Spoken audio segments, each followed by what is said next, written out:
75 50 అఫీషియల్గా 50, అన్అఫీషియల్గా 75 ప్లస్ వస్తుంది. Will be getting almost 75 plus unofficially. Okay, with regard to me and my name is Rohit. I'll be teaching you Indian polity. నేను civil services group 1 group 2 వీళ్ళందరికీ teach చేస్తూ ఉంటాను. 2 times I went up to interview civil services and I'm a senior research scholar with regard to MA political science. JRF తర్వాత SRF ఉంటుంది. So I'm research scholar in political science. So నేను ఒక 7-8 years నుంచి teach చేస్తున్నాను group 1 group 2 civil services వీళ్ళందరికీ కూడా. So in this institution I'm teaching since 2018 నుంచి ఇన్స్టిట్యూట్లో. So we're dealing with Indian polity.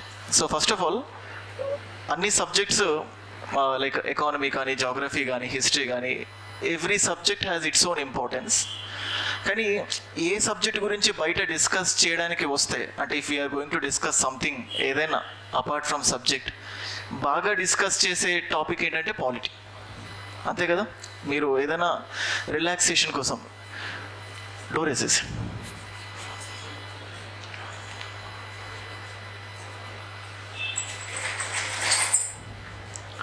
ఏదైనా రిలాక్స్ అవుదామని టీ షాప్కి వెళ్ళినా కానీ, ఎక్కడికి వెళ్ళినా కానీ, everywhere will discuss about one or the other elements about this polity. For suppose నిన్న మొన్న న్యూస్లో ఏమున్నాయి ఇండియన్ పాలిటిక్స్ సంబంధించి? నిన్న మొన్న పాలిటిక్కి సంబంధించి ఏదైనా న్యూస్లో ఉందా? Himachal Pradesh, very good. So Himachal ప్రదేశ్లో వి డిస్కస్, అంటే హిమాచల్ ప్రదేశ్లో కాంగ్రెస్ పార్టీకి స్ట్రెంగ్త్ ఎక్కువ ఉంది. సో రాజ్యసభకు ఒక ఎలక్షన్స్ జరిగినప్పుడు మనకు ఆ రాజ్యసభ ఎలక్షన్ ప్రాసెస్ ఇవన్నీ కూడా మనం తెలుసుకుంటాము. సో కాంగ్రెస్ పార్టీకి స్ట్రెంగ్త్ ఎక్కువ ఉన్నప్పటికీ కూడా కాంగ్రెస్ నుంచి కాకుండా బీజేపీకి సెలెక్ట్ అయ్యింది. అంటే ఇది ఎగ్జామినేషన్ పాయింట్ ఆఫ్ వ్యూలో ఎలా ఉంటుందంటే యాంటీ డిఫెక్షన్ లా అని చెప్పేసి we have a special topic in our syllabus. స్పెషల్గా మెన్షన్ చేశారు. కొన్ని రోజుల క్రితం జార్ఖండ్ నుంచి జేఎంఎంకి సంబంధించిన ఎమ్మెల్యేస్ హైదరాబాద్ వచ్చారు అని చెప్పి మీరు చూసే ఉంటారు. విన్నారా ఇది న్యూస్లో? ఆ తర్వాత నితీష్ కుమార్ మళ్ళీ ఎన్డీఏలో జాయిన్ అయినప్పుడు మళ్ళీ బీహార్ నుంచి కూడా కొంతమంది మళ్ళీ ఇక్కడికి వచ్చారు అని చెప్పి మీరు చూస్తూ ఉంటారు. అది కూడా వినే ఉంటారు కదా. సో దీనికి సంబంధించి మనం రిసార్ట్ పాలిటిక్స్ అని చెప్పేసి బాగా వార్తల్లో వింటూ ఉంటాం. రిసార్ట్ పాలిటిక్స్ అంటే వీళ్ళందరినీ బస్సులో తీసుకెళ్ళి బస్సులో పెట్టి, అంటే ఒక హోటల్లో పెట్టి, మళ్ళీ ఆల్ ఆఫ్ ఏ సడన్ మెజారిటీని చూపించుకోవాలి అనుకున్నప్పుడు they will be bringing them to the assembly. మళ్ళీ అసెంబ్లీకి తీసుకొచ్చేస్తారు. ఇవన్నీ కూడా మనం చూస్తూ ఉంటాం, ఇవి వార్తల్లో చూస్తూ ఉంటాం. సిలబస్కి సంబంధించి యాంటీ డిఫెక్షన్ లా మళ్ళీ the same thing will be connected. మనకు కొన్ని రోజుల క్రితం తమిళనాడులో ఫిల్మ్ యాక్టర్ విజయ్ ఒక కొత్త పొలిటికల్ పార్టీ పెట్టాడు అని చెప్పి మీరు చూస్తుంటారు. అంటే మనం ఈ పార్టీస్ ఇవన్నీ కూడా చూస్తూ ఉంటాం. మనకు సిలబస్లో పొలిటికల్ పార్టీస్, రాజకీయ పార్టీలు అని చెప్పేసి మీరు చూస్తే వైఎస్ఆర్ టీపీ అని తెలంగాణలో వైఎస్ షర్మిల ఒక పార్టీ పెట్టి, అంటే దీనికి ఎగ్జామినేషన్కి కనెక్షన్ ఎలా ఉంటుందంటే, పొలిటికల్ పార్టీస్ పెట్టినప్పుడు ఫస్ట్ రిజిస్ట్రేషన్ చేసుకుంటారు. మనం జనరల్గా ఏదైతే ఎగ్జామ్కి అప్లై చేసేటప్పుడు రిజిస్ట్రేషన్ చేసుకుంటామో ఓటీఆర్ లాగా, సో పొలిటికల్ పార్టీస్ కూడా ఫస్ట్ రిజిస్ట్రేషన్ చేసుకుంటాయి. తర్వాత రిజిస్టర్డ్ పొలిటికల్ పార్టీస్ అంటారు. వాళ్ళ పర్ఫార్మెన్స్ని బేస్ చేసుకొని, అంటే ఒక స్టేట్ పార్టీకి అయితే ఇది, నేషనల్ పార్టీకి అయితే ఇది అని ఒక రూల్ ఉంటుంది. వాళ్ళ పర్ఫార్మెన్స్ బేస్ చేసుకొని వాళ్ళు ప్రాంతీయ పార్టీయా, అంటే స్టేట్ పార్టీయా, రాష్ట్ర పార్టీయా, లేకపోతే జాతీయ పార్టీయా అని అడుగుతుంది. మీకు రీసెంట్గా గ్రూప్ 1 రెండోసారి ఎగ్జామ్ జరిగినప్పుడు 2-3 క్వశ్చన్స్ వచ్చాయి. నేషనల్ పార్టీ అంటే ఆమ్ ఆద్మీ పార్టీ రాష్ట్ర పార్టీగా ఉంటూ అదొక నేషనల్ పార్టీగా ఎమర్జ్ అయింది. సో అది న్యూస్లో. అంటే నేషనల్ పార్టీకి సంబంధించి ఏమేం కండిషన్స్ ఉంటాయి అంటే, ఫస్ట్ నేను సబ్జెక్ట్లోకి వెళ్ళే కంటే ముందు ఈ పాలిటీ సబ్జెక్ట్ మీకు పర్ఫెక్ట్ కావాలంటే న్యూస్తో కనెక్ట్ చేసుకుంటేనే పర్ఫెక్ట్ అవుతుంది. అందుకోసం జస్ట్ ఇప్పుడు మీరు రోజు చూస్తున్నవే దాన్ని సిలబస్లో ఏమున్నాయో చెప్తున్నాను మీకు. తృణమూల్ కాంగ్రెస్ పార్టీ అది నేషనల్ పార్టీ హోదాను లూజ్ అయింది అని చెప్పి మీరు వినే ఉంటారు. అంటే ఏంటి కండిషనాలిటీస్? ఫర్ సపోజ్ మనకు చరిత్ర ఎప్పుడు రిపీట్ అవుతుంది అంటారు కదా, దానికంటే ముందు పాలిటిక్స్ ఎప్పుడు రిపీట్ అవుతాయి? మీరు చూస్తే ఆంధ్రప్రదేశ్లో TDP has divided into 2 factions. అయిందగలేదు అంటే అంతకంత ముందు కాంగ్రెస్లో ఇందిరాగాంధీ ఉన్నప్పుడు డివైడ్ అయింది, తర్వాత టీడీపీ, తర్వాత రీసెంట్గా శివసేన అని చెప్పేసి, అంటే మనం ఏమనుకుంటామంటే ఒక పార్టీ పర్సన్ ఎవరైతే ఉన్నారో ఆయన సొత్తు అనుకుంటాం, ఒక ప్రాపర్టీ లాగా పార్టీని మనదనుకుంటాం. సో బాల్ ఠాకరే తర్వాత ఉద్ధవ్ ఠాకరేదే కదా ఆ పార్టీ, మళ్ళీ ఇంకొకరు ఎలా తీసుకుంటారు అని చెప్పేసి again there was a discussion election సింబల్కి సంబంధించి. ఇది అయిపోయిన తర్వాత ఎన్సిపి, నేషనలిస్ట్ కాంగ్రెస్ పార్టీ ఉంది కదా న్యూస్లో, శరద్ పవార్, అజిత్ పవార్, అంటే ఈయన దగ్గర నుంచి పార్టీని వాళ్ళు తీసుకోవడం, ఎలక్షన్ కమిషన్ ఆఫ్ ఇండియా ఒక డెసిషన్ తీసుకొని ఇది అజిత్ పవార్కి ఇవ్వడం అని చెప్పి చూస్తుంటారు. అంటే ఇది మనకు అంటే పొలిటికల్ పార్టీస్, ఎలక్టోరల్ రీఫార్మ్స్ అని కూడా ఉంది సిలబస్. మీరు జమిలీ ఎన్నికలు అని చెప్పి వింటూ ఉన్నారు, విన్నారా జమిలీ ఎన్నికల గురించి? ఏమై ఉండొచ్చు జమిలీ ఎన్నికలు అంటే? అంటే ఇటు సెంటర్లో ఇటు స్టేట్లో ఈ రెండు ఒకేసారి ఎలక్షన్స్ పెట్టాడు, దాన్ని మనం సైమల్టేనియస్ ఎలక్షన్స్ అంట. ఇది ఎప్పటి నుంచో వింటున్నాం. రీసెంట్గా రామ్నాథ్ కోవింద్ కమిటీ అని చెప్పి ఫామ్ చేయడం. సో రీసెంట్గా రామ్నాథ్ కోవింద్ అధ్యక్షతను ఒక కమిటీ ఏర్పాటు చేశారు. ఆ కమిటీ దేనికి సంబంధించింది అంటారు, మనం ఎప్పుడో చూస్తుంటాం కానీ కన్ఫ్యూజన్స్ వస్తాయి ఎక్కడ ఏంటి అని చెప్పి. సో ఇది అంటే సాధ్యాల గురించి, ముఖ్యంగా రాజ్యాంగాన్ని సవరించాలి జమిలీ ఎన్నికలు చెప్పాలంటే. అంటే మనకు సిలబస్లో ఎన్నికల సంస్కరణలు, ఎలక్టోరల్ రీఫార్మ్స్ అనేది, సో దాంట్లో మనం చూస్తాం. అలాగే రిమోట్ ఓటింగ్ అని చెప్పేసి మనం చూసాం న్యూస్లో, విన్నారా రిమోట్ ఓటింగ్ గురించి? అంటే మనకు one nation one ration card అన్నట్టు ఎలాగైతే ఉందో, మన వాళ్ళు చాలామంది మైగ్రెంట్ వర్కర్స్ డిఫరెంట్ ప్లేసెస్కి వెళ్ళి వర్క్ చేస్తూ ఉంటారు. వాళ్ళు అదే ప్లేస్లోంచి ఇక్కడ నుంచి వర్క్ అయ్యారు. ఒకప్పుడు ఎన్ఆర్ఐస్కి ఓటు హక్కు ఉండేది కాదు, ఇప్పుడు ఎన్ఆర్ఐస్కి వచ్చింది. మీరు సర్కార్ అనే మూవీ చూసే ఉండొచ్చు, ఒక్క ఓటుతోటి ఈ సినిమా మొత్తం జరుగుతూ ఉంటుంది. సో అట్లా రీసెంట్గా ఏం చేశారంటే ఓల్డ్ పీపుల్కి ఇంట్లో నుంచే వర్క్ ఫ్రమ్ హోమ్ లాగా ఓట్ ఫ్రమ్ హోమ్ అని చెప్పేసి ఒక కాన్సెప్ట్ వచ్చింది. చూసారు ఇది? ఏ స్టేట్లో పెట్టారు? ఫస్ట్ కర్ణాటకలో పెట్టారు, తర్వాత తెలంగాణ రాష్ట్రంలో కూడా దాన్ని యూజ్ చేయడం జరిగింది. సో ఇట్లా డిఫరెంట్ కాన్సెప్ట్స్ మనకు ఇందులో కనబడుతూనే ఉంటాయి. ఇప్పుడు పార్లమెంట్ ఎలక్షన్స్ ఉన్నాయి, పార్లమెంట్ ఎలక్షన్స్ ఉంటే ఎంపీలు వస్తాయి. ఎంపీలంతా కూడా they are connected with the central legislature అంట. ఇప్పుడు తెలంగాణలో ఆల్రెడీ అసెంబ్లీ ఎలక్షన్స్ అయిపోయాయి, ఎమ్మెల్యేస్ ఉన్నారు. సో ఎమ్మెల్యేస్కి సంబంధించి మీరు చూస్తే కొన్ని రోజుల నుంచి తెలంగాణలో ఈ కాంగ్రెస్ పార్టీ ఎక్కువ రోజులు ఉండదు, ఇటువంటివన్నీ మీరు వింటున్నాం. అది పాలిటిక్స్ అయినా మనకు పాలిటీ సబ్జెక్టులు ఏమవుతుంటే ఎమ్మెల్యేస్ పార్టీ మారుతుంటాయి. సో ఏంటి దాని కండిషనాలిటీస్ ఏంటి, స్పీకర్ ఏం చేస్తాడు, ఇవన్నీ కూడా మనం చూస్తాం. So in this manner so ఈ పాలిటీ అయితే చూడండి, చాలామంది ఏమవుతుందంటే 50% స్టాటిక్ పార్ట్, 50% కరెంట్ అఫైర్స్ అనుకుంటారు. ఇట్స్ నథింగ్, అదేముండదు. దాదాపుగా 90% స్టాటిక్ పార్టే ఉంటుంది. మనం కరెంట్ అఫైర్స్లో చూసినా దాన్ని దీనికి మనం కోరిలేట్ చేస్తూ ఉంటాం. కొత్తగా అంటే కొన్నిసార్లు కరెంట్ పాలిటీ అని చెప్పేసి మనం చాలా కంగారు పడుతూ ఉంటాం, కంగారు పెడుతూ ఉంటారు కూడా. కరెంట్ పాలిటీలో కొత్తగా ఏముండవు, కొన్ని అపాయింట్మెంట్స్ ఉంటాయి, నియామకాలు. ఇప్పుడు SC commission, ST commission, national human rights commission, ఇవి కామన్ థింగ్, కరెంట్ అఫైర్స్ లాగా ట్రీట్ చేయొచ్చు. బట్ బేసికల్గా ఏంటంటే ఈ కరెంట్ని అర్థం చేసుకోవాలంటే we have to connect that with the subject. ఇప్పుడు for suppose election commission of India ఎవరు అపాయింట్ చేస్తారు? ఎవరు? సో మీ అందరికీ ఎందుకంటే రాజ్యాంగబద్ధ సంస్థలు వీటన్నింటినీ అపాయింట్ చేసేది ఎవరంటే రాష్ట్రపతి, ప్రెసిడెంట్, వీళ్ళందరినీ అపాయింట్ చేస్తాడు.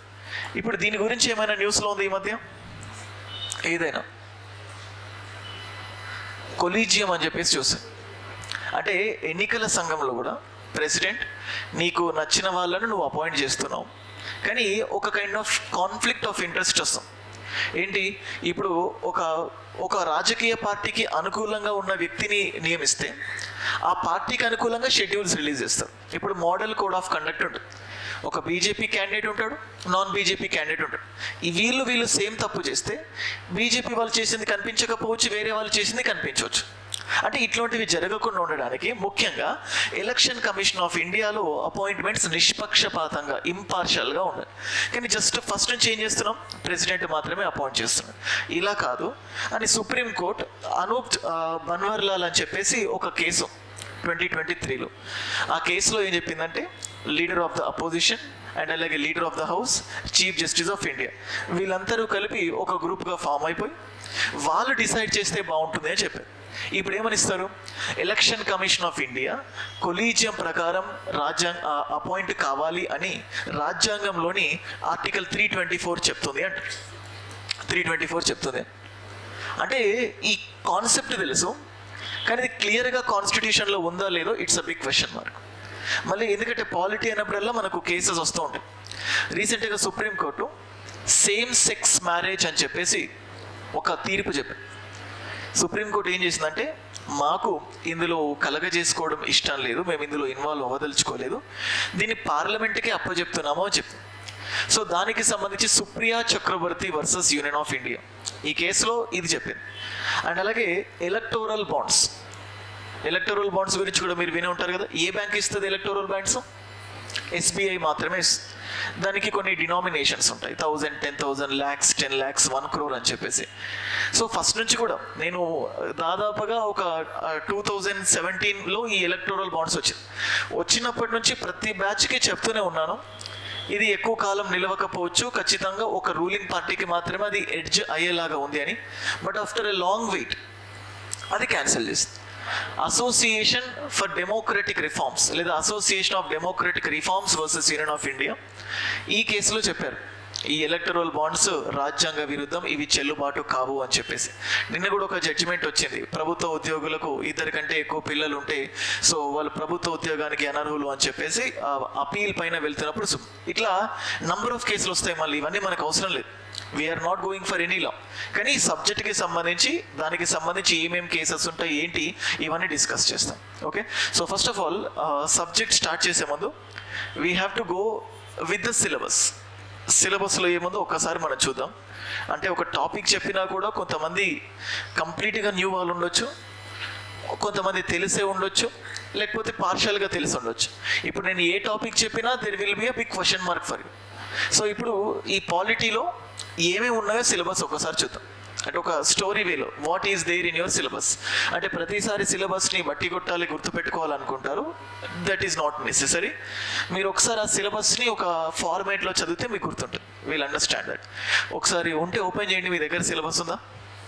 లేకపోతే tspsc.gov.in అనేది కొడితే అందులో సిలబస్ ఓపెన్ అవుతుంది, ఓపెన్ చేయండి ఒకసారి అందరూ. అట్లీస్ట్ అలాగైనా PDF ఉంటుంది మీ దగ్గర.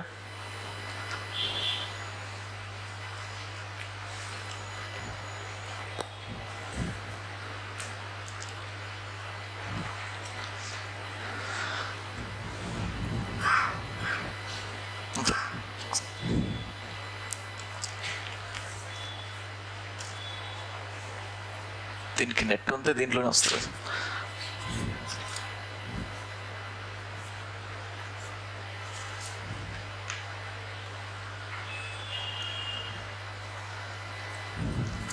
సరే, overview of the Indian constitution and politics Anu. Overview of the Indian constitution and politics.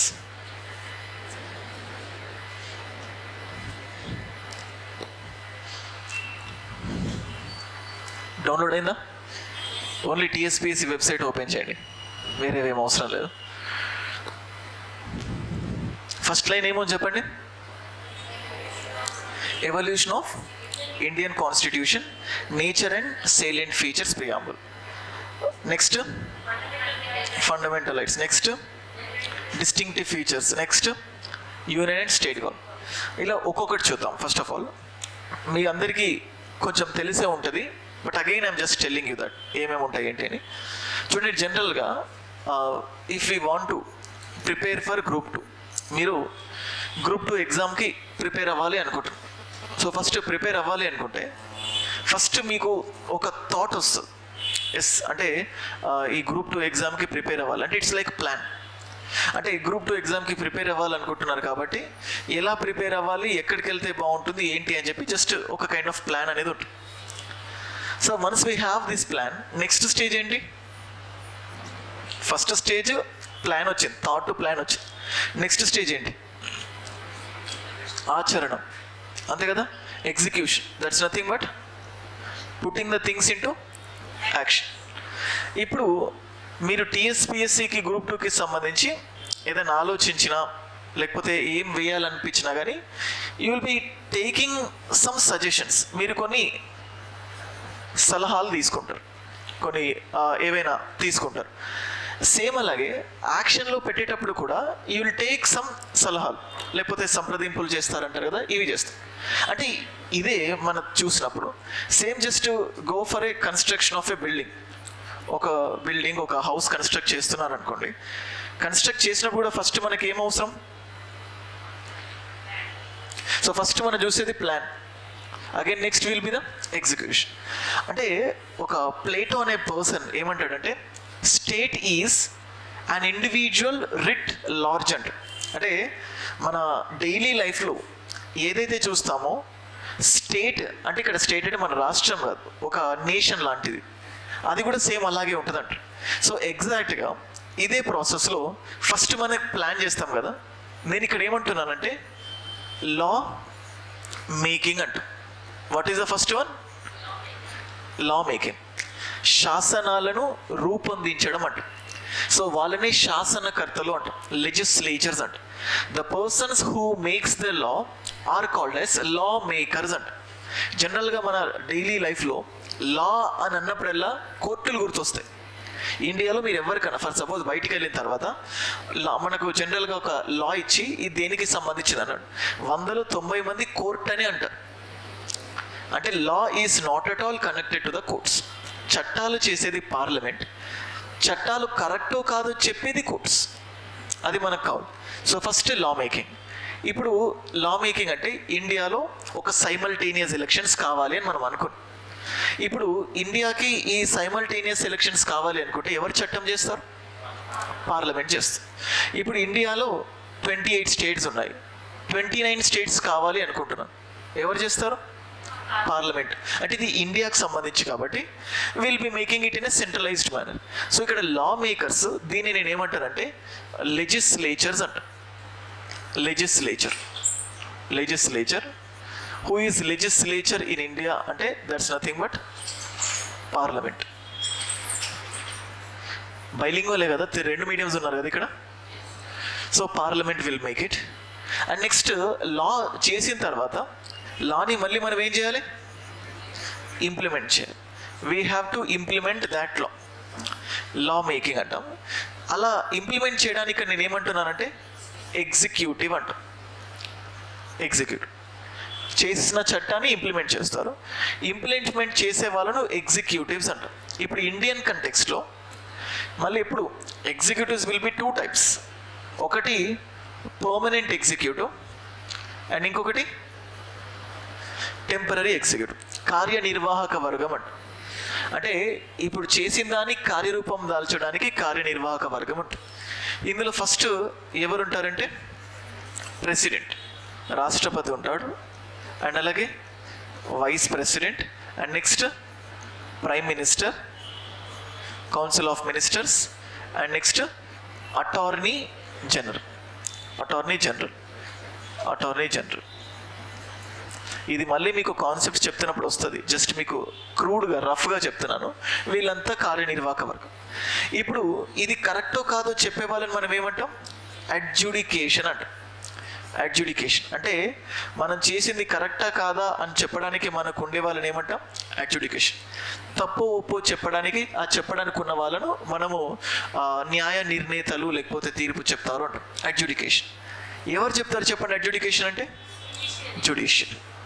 Judiciary will give the suggestion. Central లెవెల్లో జ్యుడిషియరీ కిందకి మనం దేన్ని కన్సిడర్ చేయొచ్చు? సుప్రీంకోర్టుని కన్సిడర్ చేయొచ్చు. ఇప్పుడు ఫర్ సపోజ్ ఆర్టికల్ 370 మీరు వినే ఉంటారు.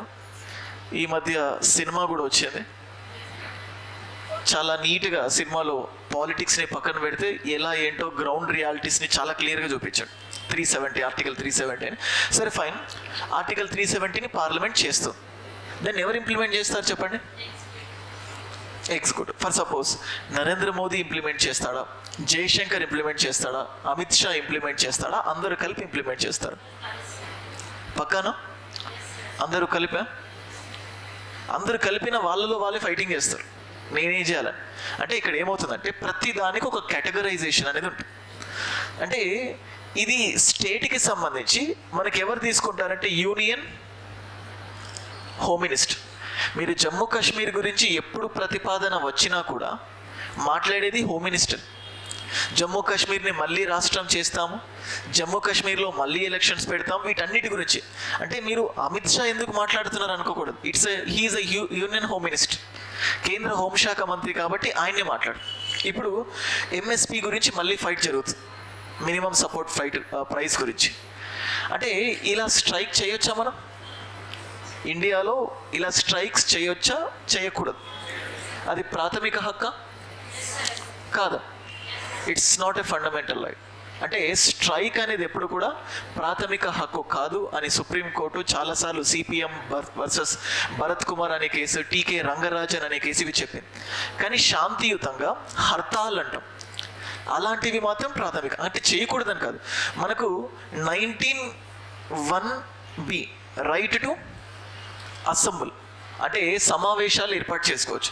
రీసెంట్గా ఆంధ్రప్రదేశ్లో జెండా అని చెప్పి వేదిక జరిగింది కదా.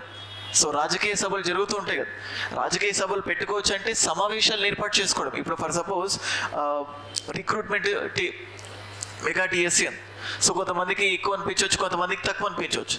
దీనికోసం మనం ఫైట్ చేద్దాం అని చెప్పి అందరూ ఒక దగ్గర గ్యాదర్ అయిపోయి దాని గురించి డిస్కస్ చేసి దాన్ని ముందుకెళ్తాం.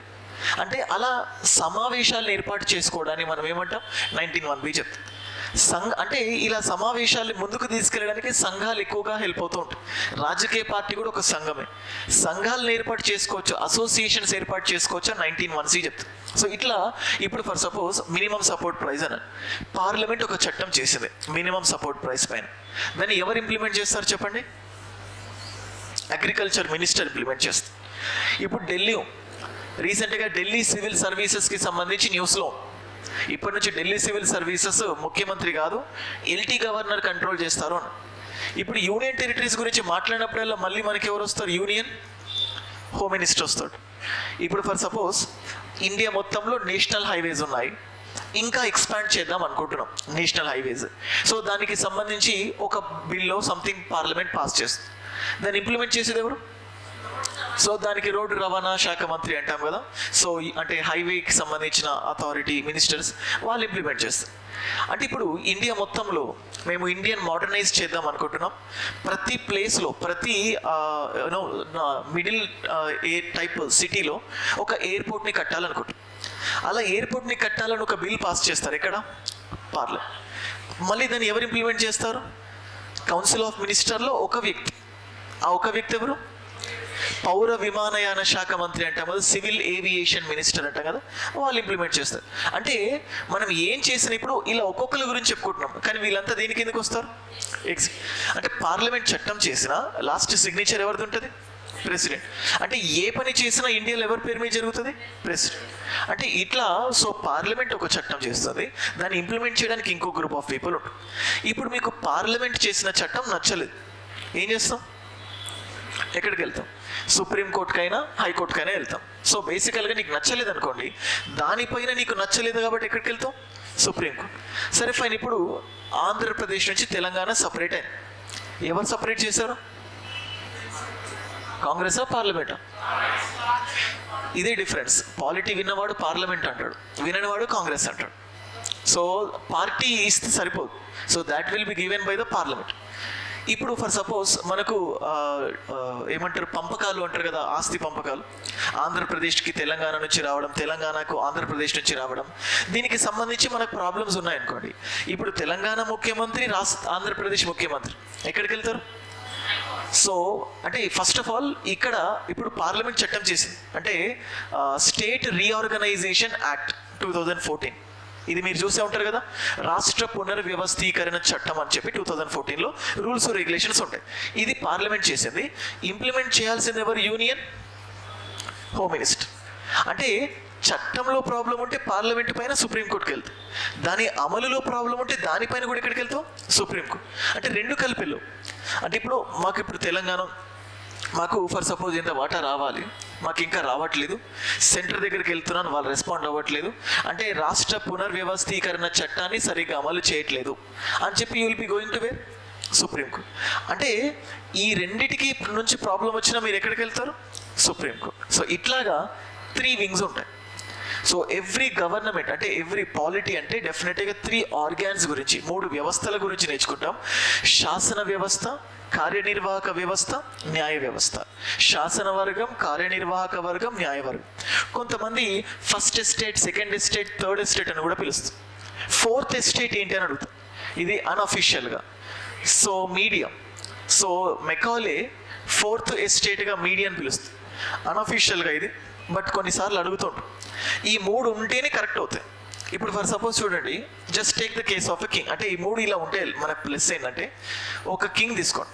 ఇప్పుడు మీరు చూడండి, ఈ టైంలో ముఖ్యమంత్రిగా ఉన్న ఒక వ్యక్తి తను ఏదైనా చేస్తే అది తప్పు అని ఒప్పుకోవడం మనసు ఒప్పదు. జనరల్గా పదవితో పాటు ఇంకొక రకంగా ఇది చెప్పుకోకూడదు, బట్ ఆటోమేటికల్గా ఒక ఈగో అనేది వస్తుంది. అంటే నేను చేసిన దాన్ని నువ్వు ప్రశ్నిస్తావా అన్నట్టు. ఇది హ్యూమన్ టెండెన్సీ. అంటే పెరుగుతున్న కొద్దీ ఆటోమేటికల్గా అది కూడా పెరుగుతుంది. అప్పట్లో ఎవరు ఉండేవాళ్ళు? కింగ్స్. కింగ్ ఇంకా హయ్యెస్ట్ లెవెల్లో ఉంటుంది ఆ ఈగో, లేకపోతే అహంకారం అంటాం కదా, అది ఎక్స్ట్రీమ్ లెవెల్లో ఉంటుంది. అంటే ఒక పర్సన్ వచ్చి ఇప్పుడు ఏదైనా రూల్స్ రెగ్యులేషన్స్ అన్నీ ఎవరు చేస్తారు? కింగ్. నువ్వు చేసిన రూల్స్లో కొన్ని లోపాలు ఉన్నాయి, మాకు కొంచెం ఇబ్బందులు వస్తున్నాయి అంటే నాకంటే నాకు చెప్పేటంత పెద్దోడు అయ్యావా నువ్వు అంటారు. అంటే యువర్ క్వశ్చనింగ్ మీ అని చెప్పి వెంటనే ఉరిదీయండి అంటారు. అంటే పవర్స్ అన్నీ ఈయన చేతుల్లో ఉన్నాయి. ఆయన ఏం చెప్పిన ఇప్పుడంటే సుప్రీంకోర్టు, హైకోర్టులో ఉన్నాయి. ఇప్పుడు కింగ్ చేసింది తప్పు, కింగ్ ఒక పరిస్థితికి ఊరేమని చెప్పాడు. మరి మీకు అన్యాయం అనిపిస్తుంది, ఎక్కడికి వెళ్తారు? మళ్ళీ కింగ్ దగ్గరికి వెళ్తారు. అంటే అప్పుడు చట్టము కింగే చేసేవాడు, న్యాయము కింగే చెప్పేవాడు, ఇంకా వేరే చాయిస్ ఏం లేదు. ఇప్పుడు అనుకోండి ఇది సరిగ్గా లేదనుకోండి, ఎక్కడికి వెళ్తారు? సుప్రీం.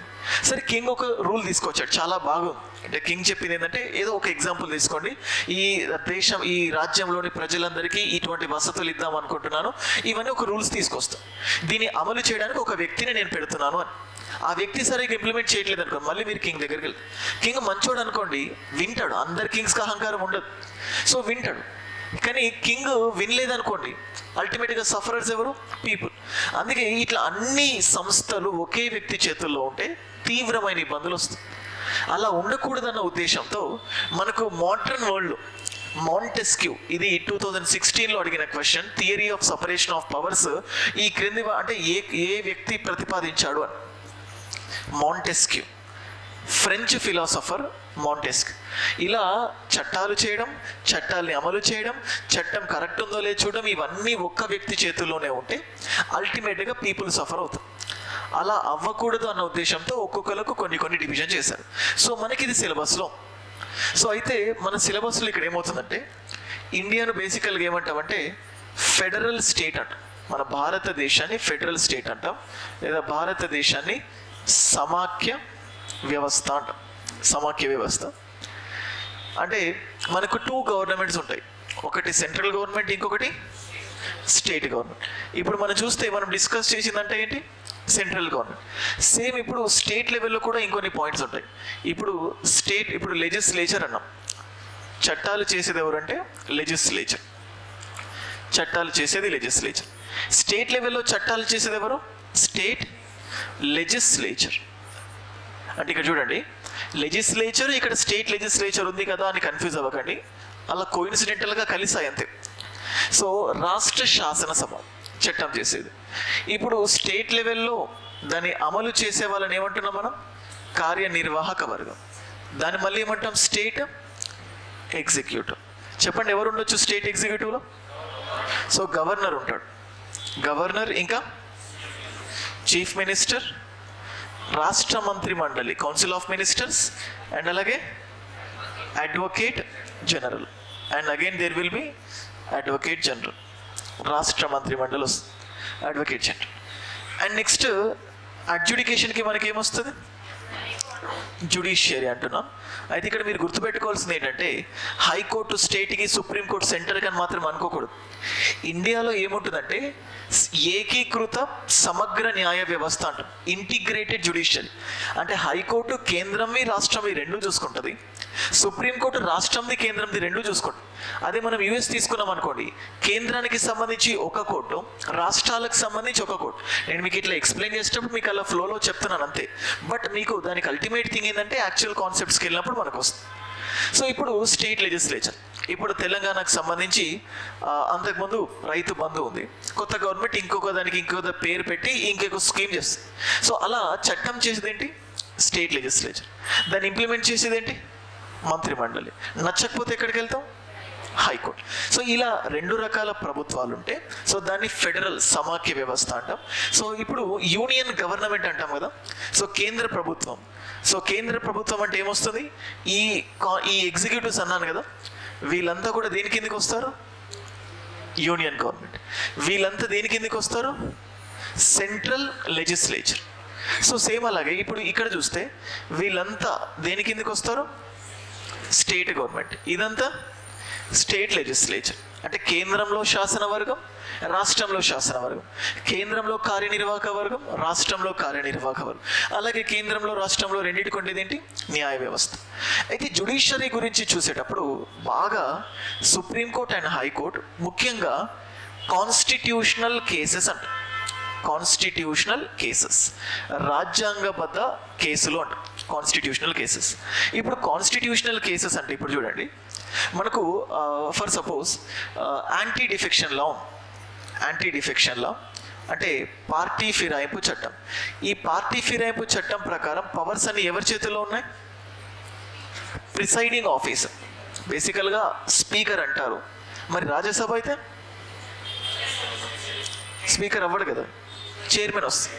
అందుకే యాంటీ డిఫెక్షన్ లా ప్రకారం పవర్స్ ప్రిసైడింగ్ ఆఫీసర్, సభాపతి చేతుల్లో. అంటే సభాపతి చేతుల్లో ఉంటుందంటే ఖచ్చితంగా సభాపతి ఏ పార్టీకి చెందినవాడు? మీకు సింపుల్ ఎగ్జాంపుల్ చెప్తాను చూడండి.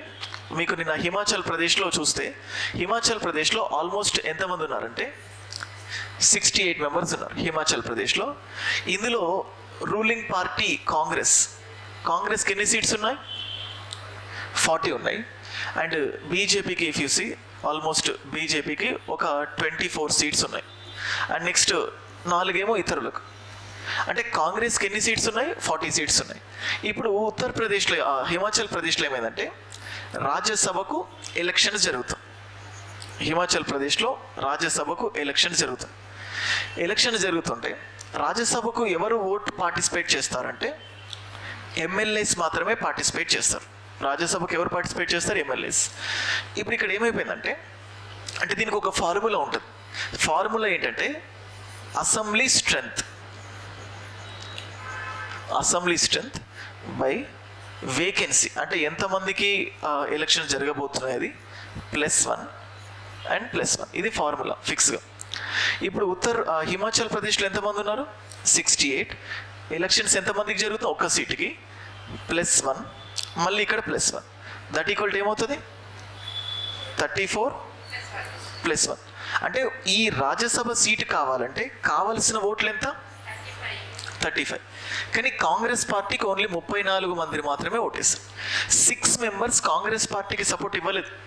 అంటే ఈ 6 మెంబర్స్ ఇండైరెక్ట్గా పార్టీకి అగెనిస్ట్గా వెళ్ళినట్టే. ఇప్పుడు వీళ్ళను యాంటీ డిఫెక్షన్ లా ప్రకారం ఇన్ కేస్ డిస్క్వాలిఫై చేయాలంటే చేయాల్సింది ఎవరు? అసెంబ్లీ. కాబట్టి అక్కడ ఎవరు చేస్తారు? స్పీకర్. మళ్ళీ ఇక్కడ ఇది ఇంకా చాలా పెద్ద కాన్సెప్ట్. ఎందుకంటే రాజ్యసభ ఎలక్షన్స్కి పార్టీ విప్ ఉంటుంది, విప్ జారీ చేయరు. కానీ విప్ జారీ చేయకపోయినా వేరే వేరే కారణంతో వాళ్ళని సస్పెండ్ చేయడం, వాళ్ళని డిస్క్వాలిఫై చేయడం, ఇటువంటివన్నీ ఉంటాయి. అయితే ఇప్పుడు అందుకే చూడండి, స్పీకర్ అంటే speaker is playing a very crucial role. అందుకే చూడండి, ఏ పార్టీ అయినా ఫస్ట్ ఒకవేళ కావాలనుకుంటే సీఎం పోస్ట్ అడుగుతుంది. సీఎం పోస్ట్ కుదరకపోతే నెక్స్ట్ అడిగేది ఏంటంటే స్పీకర్ పోస్ట్. అందుకే చాలా చాలా నమ్మకం ఉన్న వ్యక్తులు మాత్రమే స్పీకర్గా పెట్టుకోండి. ఎందుకంటే పార్టీ మారినప్పుడు డిస్క్వాలిఫై చేసేది ఎవరు? స్పీకర్. అయితే ఇప్పుడు ఈ స్పీకర్ కొన్నిసార్లు యాక్షన్ చేసుకునేటప్పుడు సరిగ్గా అనిపించకపోవచ్చు, రాజ్యాంగ విరుద్ధం అనిపించవచ్చు, ఇట్లా ఏదైనా కేసెస్ ఉంటాయి. దీన్ని మనం ఏమంటాం? కాన్స్టిట్యూషనల్ కేసెస్ అంటాం. ఈ కాన్స్టిట్యూషనల్ కేసెస్ని కేవలం ఎవరు చూసుకుంటారు? సుప్రీంకోర్టు మాత్రం. అయితే ఒక్కొక్కసారి సుప్రీంకోర్టు మాట్లాడేటప్పుడు కొన్నిసార్లు ఇప్పుడు చూడండి, జనరల్గా ఇండియాలో చట్టం చేసేది ఎవరు? పార్లమెంట్. ఇప్పుడు పార్లమెంట్ చేసిన ప్రతి చట్టాన్ని సుప్రీంకోర్టు కొట్టేసింది అనుకోండి. జనరల్గా అంటే పార్లమెంట్ చేసింది తప్ప, సుప్రీంకోర్టు చేసింది తప్ప. పార్లమెంట్ ఏం చేయొచ్చు? జనరల్గా చట్టం చేయొచ్చు. సుప్రీంకోర్టు ఏం చేయొచ్చు? కరెక్టా కాదా చూడొచ్చు. ఇద్దరు ఎవరి పనులు వాళ్ళు కరెక్టే చేశారు కదా. కానీ సుప్రీంకోర్టు ప్రతిదీ కొట్టేస్తూ వస్తే దీన్ని ఏమంటామంటే జ్యుడిషియల్ యాక్టివిజం అంట, న్యాయశాఖ క్రియాశీలత అంట. జ్యుడిషియల్ యాక్టివిజం అంటే మనం వెళ్ళి ఒక కేసు వేసినప్పుడు సుప్రీంకోర్టు దాన్ని రివ్యూ చేస్తుంది, రివ్యూ చేసి తీర్పు చెప్తుంది. సో అలా రివ్యూ చేసి తీర్పు చెప్పేదాన్ని మనం ఏమంటున్నాం అంటే జ్యుడిషియల్ రివ్యూ. అయితే తీర్పు చెప్పే క్రమంలో కొన్నిసార్లు మనకు ఎక్స్ట్రీమ్ అనిపిస్తుంది. ఎక్స్ట్రీమ్ అనిపించినప్పుడు దాన్ని మనం ఏమని పిలుస్తాం? Judicial act. ఇదంతా మనకు సిలబస్లో. అంటే ఈ జ్యుడిషియల్ యాక్టివిజం అనేది ఒక్క రోజులో చెప్తే కాదు. Shankari Prasad versus union of India అని అక్కడ నుంచి స్టార్ట్ అయిపోయి కేశవానంద భారతి అనే కేసులో బేసిక్ స్ట్రక్చర్ అంటే ఒక లేని దాన్ని సృష్టించి అతీతమైన పవర్స్ని సుప్రీంకోర్టు తీసుకుంది. బేసిక్ స్ట్రక్చర్ అప్పటికప్పుడు అంతకుముందు ప్రొసీజర్ ఎస్టాబ్లిష్డ్ బై లా అని ఒక కాన్సెప్ట్ ఉండేది, అది మాత్రమే ఉందని చెప్పింది. కానీ మేనకా గాంధీ కేసులో డ్యూ ప్రాసెస్ ఆఫ్ లా ఉందని చెప్పి మళ్ళీ ఇంకొన్ని ఎక్స్ట్రీమ్ పవర్స్ తీసుకుంది. అంతకుముందు ఎంపీ శర్మ వర్సెస్ సతీష్ చంద్ర అనే కేసులో ప్రైవసీ అనేది ప్రాథమిక హక్కు కాదు అంది. 2017లో పుట్టస్వామి కేసులో రైట్ టు ప్రైవసీ కూడా ఒక ప్రాథమిక హక్కు అని చెప్పి ఇలా ఒక్కొక్క కేసులో అది పవర్స్ని తీసుకునే క్రమంలో ఇది ఎలా తయారైపోయిందంటే యాక్టివ్. అందుకే సిలబస్లో జ్యుడిషియల్ యాక్టివిజం అని ఇచ్చారు, కేసెస్ అని ఇవ్వలేదు. ఈ జ్యుడిషియల్ యాక్టివిజం ఎప్పుడు తెలుస్తుందంటే మనకు కేసెస్ గురించి చూస్తున్న కొద్దీ వస్తుంది. ఇప్పుడు రీసెంట్గా అనూప్ బన్వర్లాల్ అని చెప్పి చెప్పాను 2023లో election commission of India appoint చేసేటప్పుడు మీరేం యాక్షన్ తీసుకోవట్లేదు, నేను ఉన్నాను అని చెప్పి సుప్రీంకోర్టు వచ్చి దానికి ఒక కొలీజియం తీసుకొచ్చి ఎలక్టోరల్ బాండ్స్ని కొట్టేసి ఇంత క్రియాశీలకంగా ప్రవర్తిస్తే కరెక్ట్ కాదు, చట్టాలు కూడా చేసుకొని ఇవ్వకుండా పోతుంది. సో ఇది జ్యుడిషియల్ యాక్టివిజం అని చెప్పేసి అంటారు. అంటే దీని ఫ్లాస్, ప్రోస్ అండ్ కాన్స్ ఇవన్నీ ఒక్కటి చెప్తే కుదరదు, దీనికోసం వందలాది కేసులు చెప్పుకోవాల్సి వస్తుంది. సో అది ఒక్కసారి చూడండి, సిలబస్ ఓపెన్ చేయండి. ఐల్ జస్ట్ టెల్ యూ ఇప్పటిదాకా మనం చెప్పుకుంది ఎంతో.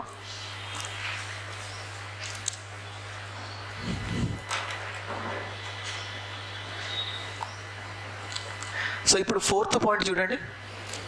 4th point union and state government. 3rd point union and state government. ఇందులో చదవండి ఏమేమి ఉన్నాయో.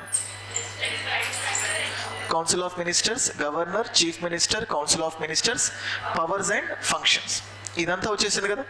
నెక్స్ట్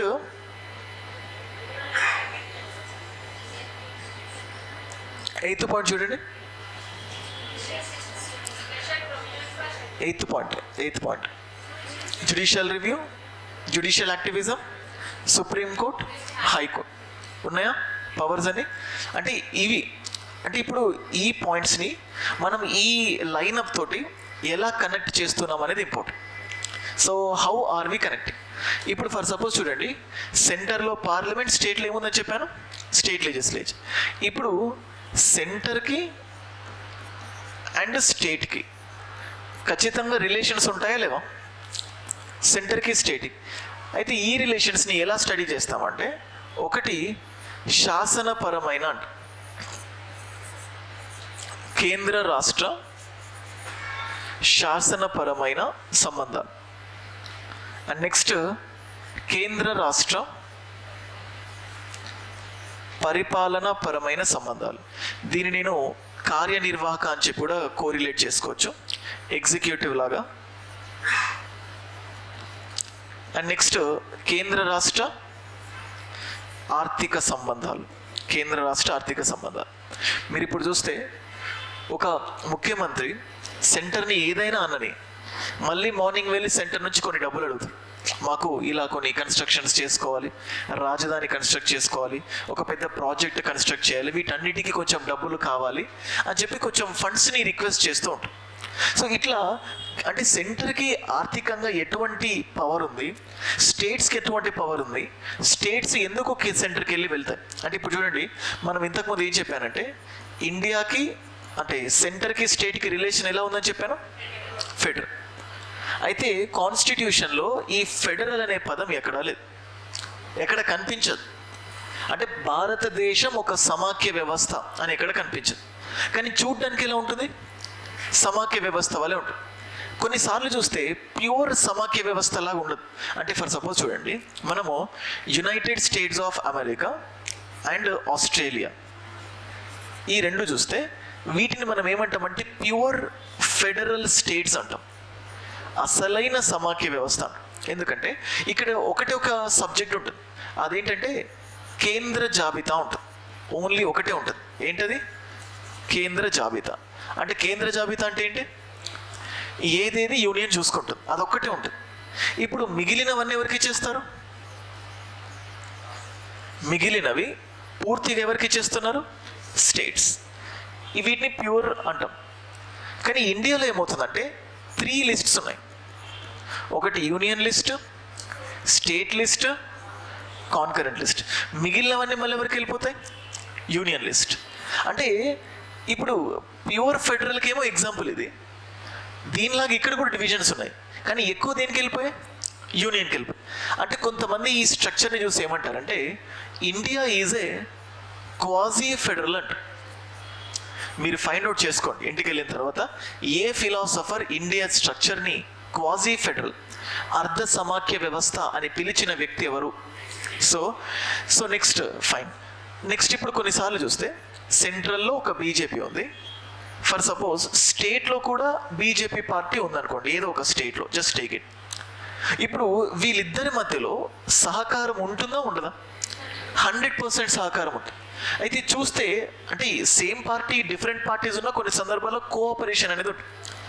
అప్పుడు దీన్ని చూసి ఇంకొంతమంది ఏమని పిలుస్తున్నారు అంటే ఇండియన్ ఫెడరలిజంని కోఆపరేటివ్ ఫెడరలిజం, సహకార సమాఖ్య వ్యవస్థ. అంటే ఈ రిలేషన్ చూస్తే అబ్బా ఒక అన్నదమ్ములా ఉంటున్నారు, ఇంత మంచి కోఆర్డినేషనా అన్నట్టు అనిపిస్తుంది. దీన్ని కోఆపరేటివ్ ఫెడరలిజం అంట. కానీ ఇంకొన్నిసార్లు పోతే స్టేట్స్ వెళ్తాయి, మాకు 1,00,000 కోట్లు కావాలి అంటారు, లేదు 20 కోట్లే ఇస్తాను, నీ కాదు నాకు కాదు 50,000 కోట్లు ఇవ్వండి అంటారు. సో నీ కాదు నా కాదు ఇన్ని ఇస్తానని చెప్పి సెంటర్. అంటే ఎట్లా కనిపిస్తుంది ఇది? బార్గెనింగ్. ఇట్లాంటివి చూస్తే ఇండియాను కొంతమంది ఏమంటారంటే బార్గెనింగ్ ఫెడరలిజం అంటారు. బేరమాడు సమాఖ్య వ్యవస్థ, మాకు అది కావాలి ఇది కావాలి అని చెప్పి దే జస్ట్ రిక్వెస్టింగ్, బేరమాడు సమాఖ్య వ్యవస్థ. అయితే ఇంకొంతమంది ఏమంటారంటే మన ఇండియాలో ఉన్నటువంటి ఫెడరలిజం ఏ కంట్రీలో ఉండదు. జనరల్గా సెంట్రల్ సివిల్ సర్వీసెస్ ఉంటాయి, స్టేట్ సివిల్ సర్వీసెస్ ఉంటాయి. కానీ ఇండియాలో కొత్తగా ఉంటుంది, ఏంటది? ఆల్ ఇండియా సర్వీసెస్, అఖిల భారత సర్వీసులు. దీనికి ఉన్న ఒక విశిష్టత. అయితే ఇట్లా ఎక్కడ లేనటువంటిది ఇండియాలో కొంచెం ఉంది కాబట్టి దీన్ని మనం ఏమంటామంటే ఇండియాను యునీక్ ఫెడరల్ అంటాం. India seems to be unique federal.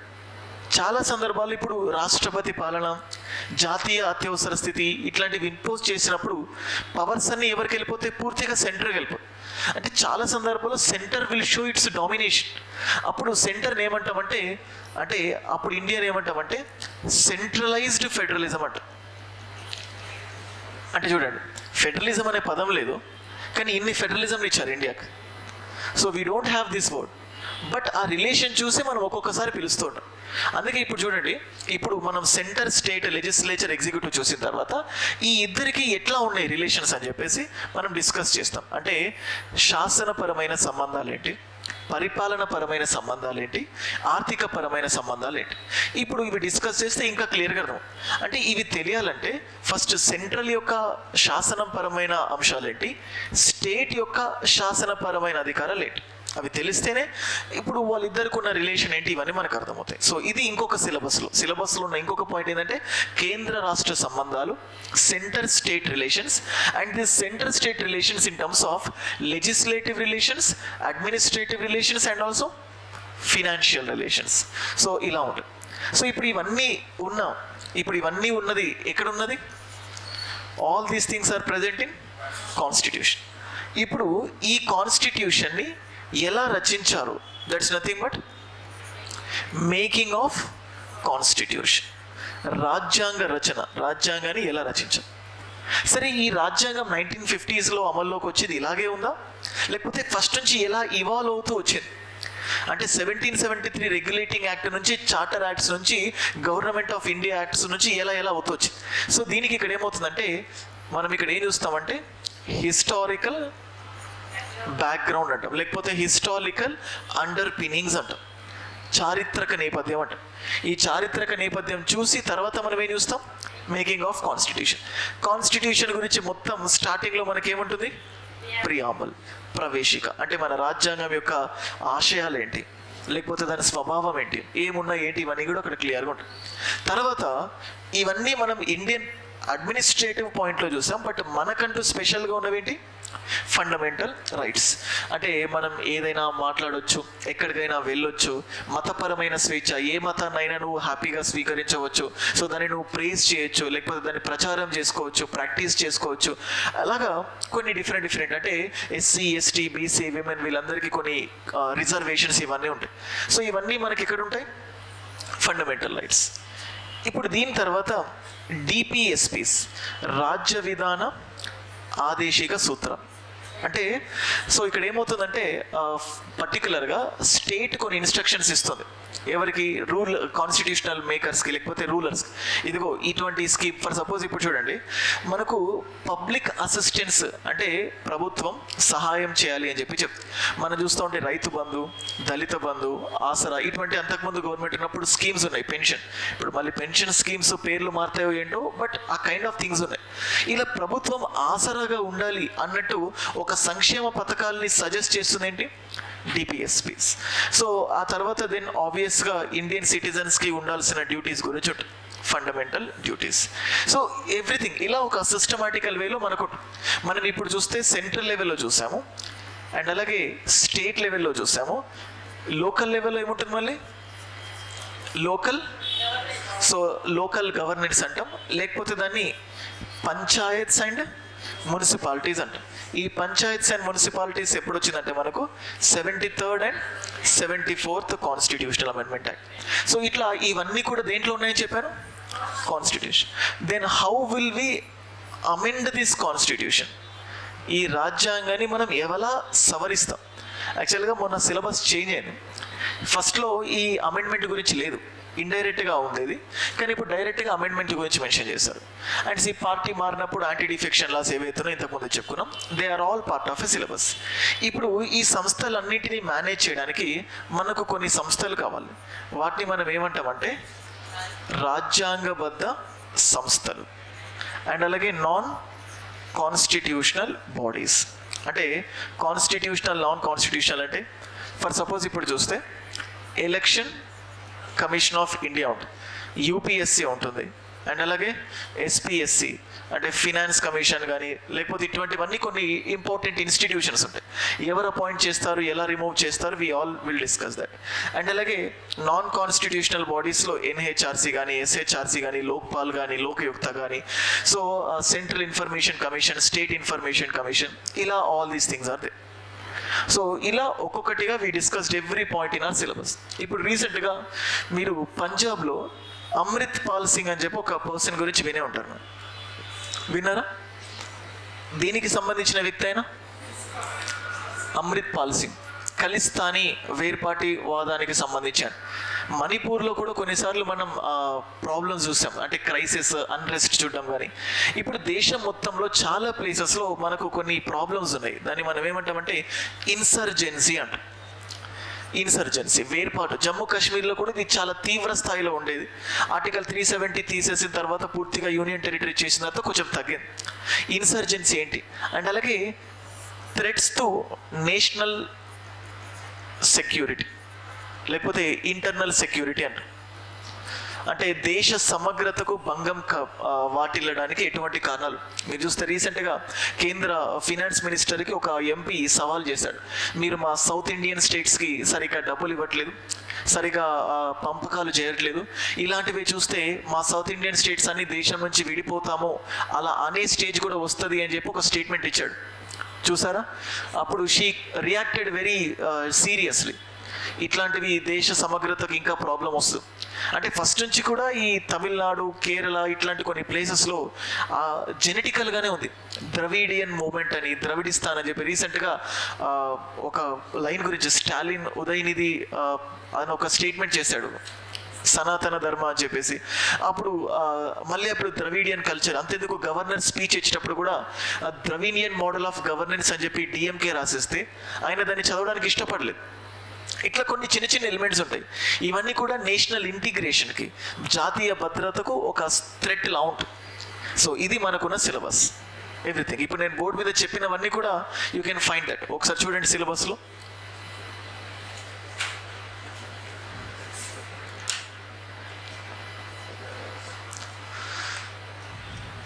ఉందా? చదవండి. వాటి ఫస్ట్ లైన్ చెప్పండి, అందరు చదవాలి ఒకటేసారి. Evolution of Indian constitution, next nature, salient features, preamble. Okay, so కాన్స్టిట్యూషన్లో ఏమున్నాయి ఇవి మనం చదవబోతున్నాం. Next fundamental duties. Next Indian federalism చెప్పుకున్నాం కదా, bargaining, quasi, unique federalism, centralised federalism, ఇవన్నీ దానికి ఉన్న కొన్ని విశిష్ట లక్షణాలు. Next distribution of legislative, financial, administrative powers between union and states ఉన్నాయి కదా. నెక్స్ట్ చదవాలి అందరూ. స్టేట్ గవర్నమెంట్ ఎగ్జామ్ ఏమేమి ఉన్నాయి అందులో? Prime minister, council of ministers, governor, chief minister, council of ministers, powers and functions, ఇవన్నీ మనం చెప్పుకున్నాం కదా. Everything we discussed. And next rural and urban governance with special reference to 73rd and 74th. Next electoral mechanism, అందులో ఏమున్నాయి? Electoral laws. రీసెంట్గా Rahul Gandhi was disqualified. So ఎందుకు, దాని ప్రకారం డిస్క్వాలిఫై అయ్యాడు? డిఫమేషన్, పరువు నష్టం. అంటే బేసికల్గా పరువు నష్టానికి ఎవరికైనా డిఫేమ్ చేస్తున్నారంటే మ్యాక్సిమం 2 years ఇస్తారు. సూరత్లో ఒక కోర్టు మ్యాక్సిమం పనిష్మెంట్ ఇచ్చింది 2 years. ఆయన మళ్ళీ హైకోర్టుకి అపీల్ చేసుకున్నాడు, అది కూడా సపోర్ట్ చేసింది. మళ్ళీ he appealed in the supreme court, అది క్యాన్సిల్ చేసింది. సో ఇది electoral law. Section 8 representation of peoples యాక్ట్లో దాని గురించి ఉంటుంది, సెక్షన్ 8లో. మళ్ళీ మనం చూస్తే కొన్ని రోజులు తెలంగాణలో అనుకుంటా ఒక ఎమ్మెల్యే ఓటు ఆయన పర్ఫార్మెన్స్ సరిగా అంటే ఏదో కొన్ని ఇన్వాలిడ్ అని తెలిసి 2nd ప్లేస్లో ఉన్న వాళ్ళని ఎమ్మెల్యేగా డిక్లేర్ చేసింది తెలంగాణ స్టేట్లో. వనమ వెంకటేశ్వరరావు సంథింగ్ ఆ పేరు. అంటే ఫస్ట్ ఉన్న వాళ్ళను ఆయన ఎన్నిక చెల్లదు, 2nd ఉన్న వాళ్ళ ఎన్నిక చెల్లుతుంది అని చెప్పి. అంటే ఇవన్నీ వస్తాయి. అంటే ఫిక్స్డ్ పాయింట్ చూడండి. కొంతమంది అంటారు ఒక 3 years, 4 years, 5 years నుంచి ప్రిపేర్ అవుతున్న వాళ్ళు ఉంటారు. ఇప్పుడే ప్రిపేర్ అవుతున్నామా మేము, మాకేమైనా ఎడ్జ్ ఉంటుందా? నేను ఎప్పుడు అడిగేదానికి చెప్తున్నాను. రీసెంట్గా ఏపీలో Group 2 ఎగ్జామ్ జరిగింది. క్వశ్చన్ పేపర్ గురించి అంత విన్నారు. ఇప్పుడు చూడండి, ఇదే డైలాగ్స్ అంటే ఇదే కాన్వర్జేషన్ తెలంగాణలో Group 1 ఎగ్జామ్ అయిన తర్వాత కూడా వచ్చింది. అసలు ఏంటి క్వశ్చన్ పేపర్, ఇంత వర్స్ట్ క్వశ్చన్ పేపరా? ఒక ఎస్ఐ, ఆర్ఆర్బి, ఇంకా దాని స్థాయిని తగ్గించారు. ప్రతిసారి యూపీఎస్సీ ఎగ్జామ్ జరిగిన తర్వాత సేమ్ డైలాగ్ వస్తుంది, అదొక వర్స్ట్ పేపర్, ఎలా ఇచ్చాడు, ఏమి ఇచ్చాడు, ఎక్కడి నుంచి ఇచ్చాడు, సిలబస్ ఇవ్వలేదు. టీఎస్పీఎస్సీలో 2 సార్లు ఎగ్జామ్ జరిగింది, 2 సార్లు సిలబస్ దాటారని చెప్పారు. ఏపీకి సంబంధించి కూడా ఎప్పటి నుంచో చెప్తున్నాం. సో వాళ్ళు సిలబస్ ఇస్తారు, సిలబస్ని ఎక్స్ట్రా కనెక్షన్స్ ఉంటాయి, ఇవన్నీ జరుగుతాయని చెప్పి, బట్ యూ డోంట్ కేర్. కానీ ఇక్కడ ఏమవుతుందంటే ఎప్పుడైనా కూడా ఏ ఎగ్జామినేషన్లో అయినా కూడా పేపర్ సీనియర్సా జూనియర్సా అన్నట్టు కాకుండా they try to bring the balance. ఈ బ్యాలెన్స్ ఎప్పుడు వస్తుందంటే when they connect with the current affairs. మీరు సొసైటీ చూసారు ఏపీకి సంబంధించి, దాదాపుగా కరెంట్ అఫైర్స్ లేకపోతే పాలసీస్కి సంబంధించి వచ్చింది. అది సీనియర్ అయినా జూనియర్ అయినా ఇద్దరికి కొత్తే. So the thing is that you have to understand the pulse. ఎప్పుడు కూడా ఫిక్స్గా ఇదిగో ఆర్టికల్ 100, ఇది 101, ఇది 102, 2-3 సంవత్సరాల నుంచి ఉన్న వాళ్ళు ఈ పాలిటీకి సంబంధించిన స్టాటిక్ బుక్లో ఒక పేజ్లో ఏముందో కళ్ళు మూసుకొని చెప్పేవాళ్ళు ఎంతోమంది ఉన్నారు. But the thing is that అంటే అందరికీ ఎడ్జ్ అయ్యేలానే ఉంటుంది ఎగ్జామ్. సో కొన్ని అనలైటికల్గా ఇస్తుంది. సో ఇక్కడ ఏమవుతుందంటే so everywhere it will beneficial to everyone. And mostly 55 to 60% of every examination the qualifying students are beginners. అంటే ముందు నుంచి ఉన్న వాళ్ళని తక్కువ అంచనా వేయదని కాదు, ఇప్పటి నుంచి వచ్చిన వాళ్ళు ఎక్కువ వస్తుందని కాదు. వీళ్ళు ఏమవుతుందంటే బిగినర్స్ దగ్గరకు వచ్చేసరికి వీళ్ళ దగ్గర లిమిటెడ్ రిసోర్సెస్ ఉంటాయి, వాళ్ళకి టైం తక్కువ ఉంటుంది కదా, తక్కువ చదువుతారు. తక్కువ చదివింది వీళ్ళు ఏం చేస్తారు, దాన్ని రివైజ్ చేస్తారు. కానీ ఇప్పుడు సీనియర్స్ అనుకోండి, వాళ్ళకు మోర్ టైం ఉంటుంది. అంటే ఒక సంవత్సరం నువ్వు చదివేవనుకోండి, నెక్స్ట్ ఇయర్ నువ్వు ఏం చేస్తావంటే you started going with more resources. చాలా ఎక్కువ చదువుతారు. ఎక్కువ చదివేసరికి రివైజ్ చేయడానికి ఏమవుతుంది, తక్కువ టైం ఉంటుంది. తక్కువ చదువుతారు కాబట్టి కన్ఫ్యూజన్. ఏం అంటే నేను బహిరంగానే చెప్తాను, ఇది చాలామంది చేస్తున్న మిస్టేక్ ఇది. తక్కువ చదవండి, ఎక్కువ రివైజ్ చేయండి అంటే, బట్ నేను చూడండి, మీరు ఏదైనా ఒక పర్టికులర్ ఒక వీడియో చూసి కింద కమెంట్స్ చూడండి, నేను 5 years నుంచి ప్రిపేర్ అవుతున్నాను, నాకు తక్కువ మార్కులు వచ్చాయి అంటే. తెలంగాణలో కూడా 1:50 చేసినప్పుడు 1:100 చేయండి అని చెప్పి రిక్వెస్ట్ వచ్చింది. వినే ఉంటారు కదా మీరు. అప్పుడు కింద కమెంట్స్లో ఏం చెప్పారంటే, మేము 4 years నుంచి ప్రిపేర్ అవుతున్నాం, 5 years నుంచి ప్రిపేర్ అవుతున్నాం, మాకు న్యాయం చేయాలి. అంటే నువ్వు 10 years నుంచి ప్రిపేర్ అవుతే డైరెక్ట్గా నీకు ఐఏఎస్ ఇచ్చేసేయాలా? అట్లా కాదు కదా. అంటే ఇక్కడ కామన్ థింగ్స్ జరుగుతాయి. అంటే మీరు వీళ్ళని చూసి భయపడతారు, మీకంటే ఎక్కువ భయం వీళ్ళకు ఉంటుంది. సో ఎందుకంటే ఇన్ని రోజుల నుంచి ప్రిపేర్ అవుతున్నాను, వస్తుందో రాదో అని చెప్పి వీళ్ళకి ఎక్కువ భయం. అంటే that fear is common in every aspect. ఎగ్జామ్కి పోయే ముందు వరకు అది ఉంటూనే ఉంటుంది. But the thing is that first నుంచి కూడా సిస్టమాటికల్గా స్టెప్ బై స్టెప్, అంటే ఇప్పుడు మన సిలబస్ని సిస్టమాటికల్గా స్టెప్ బై స్టెప్ చెప్పుకున్నాం.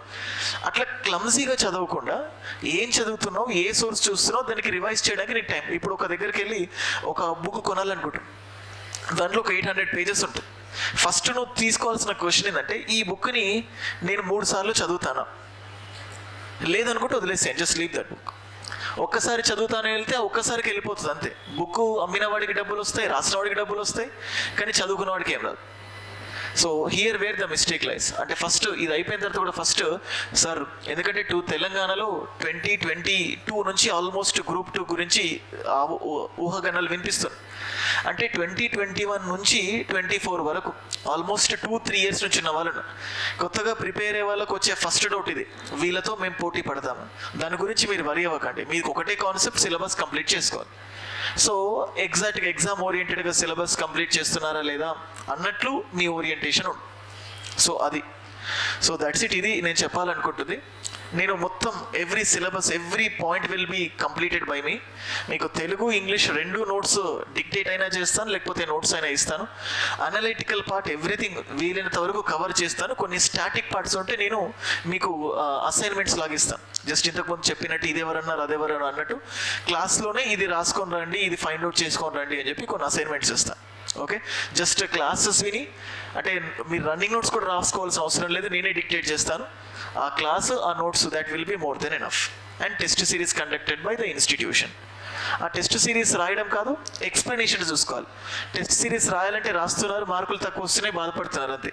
ఎందుకు మార్కులు తక్కువ వస్తున్నాయి మాత్రం ఎవరు చూసుకోరు. చూసుకునేది 1%, సెలెక్ట్ అయ్యేది కూడా 1%. So over the period of time మీకు ఇంకా అవసరమైనవన్నీ చెప్తాను.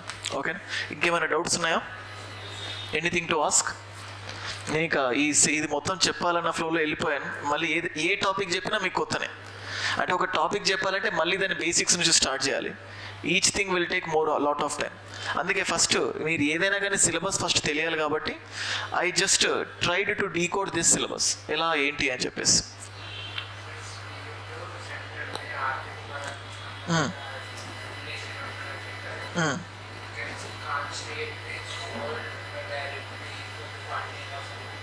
బేసికల్గా స్టేట్స్ ఇండియా బయట డబ్బులు తీసుకోవడానికి వీల్లేదు, అప్పు తీసుకోదు. ఇప్పుడు ఫర్ సపోజ్ ఒక భారతదేశంలో, మన ఇండియాలో స్టేట్స్కి వేరే కంట్రీస్ నుంచి అప్పు తీసుకోవచ్చు అనే ఫెసిలిటీ పెట్టాను అనుకోండి. ఫర్ సపోజ్ పెడితే దేనికి థ్రెట్ వస్తుందో చెప్పండి? సిలబస్లో ఉన్నది మళ్ళీ అది.